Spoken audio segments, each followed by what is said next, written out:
जन स्वराज पदयात्रा बीते रविवार को खगड़िया पहुंची। सोमवार को खगड़िया के बाजार समिति प्रांगण में जन स्वराज के संयोजक प्रशांत किशोर ने संवाददाता सम्मेलन को संबोधित करते हुए कहा कि 2 अक्टूबर 2022 से लगातार पदयात्रा करते आ रहे हैं।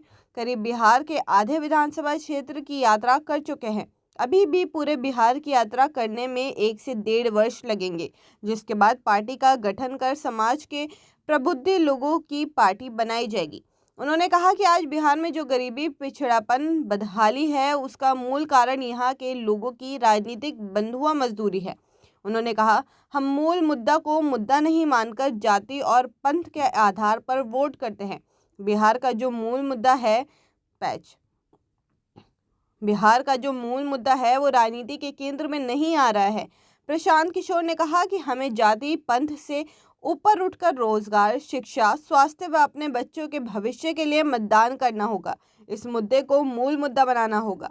प्रशांत किशोर ने आगे कहा कि गांव-गांव जाकर पदयात्रा के माध्यम से लोगों को बता रहा हूं कि आप अपने बच्चों के बेहतर भविष्य के लिए मतदान करें। उन्होंने कहा कि पदयात्रा के दौरान देखा कि पलायन के एक ऐसा विषय है जिससे बिहार में कई अछूत नहीं है।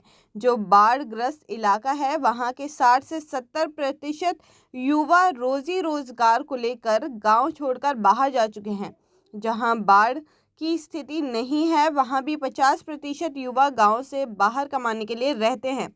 प्रशांत किशोर ने अपनी बात को आगे रखते हुए कहा कि किसानों की बदहाली के 3 कारण हैं। पहला, भूमि सुधार में बदलाव ना होना।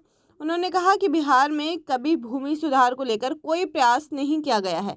दूसरा, जल प्रबंधन और तीसरा, फसल का उचित मूल्य न मिलना। उन्होंने कहा कि आज मनरेगा, नल जल योजना, आवास योजना जैसी कई ऐसी योजनाएं हैं जिसमें कमीशन खोरी अधिकारियों से लेकर जनप्रतिनिधियों तक स्टेप बाय स्टेप बंधा हुआ है। प्रशांत किशोर ने कहा कि आज बिहार में शराब और बालू माफिया की बात हो रही है, लेकिन बिहार में जो सबसे बड़ा माफिया है वो अनाज माफिया है। उन्होंने बिहार की राजनीति पर बोलते हुए कहा, कोई कद्दावर नेताओं पर कटाक्ष किया है। बहरहाल, आपकी इस पे क्या राय है, हमें कमेंट्स करके ज़रूर बताइए और ऐसे ही तमाम बड़ी खबरों के लिए देखते रहिए इंडिया न्यूज़।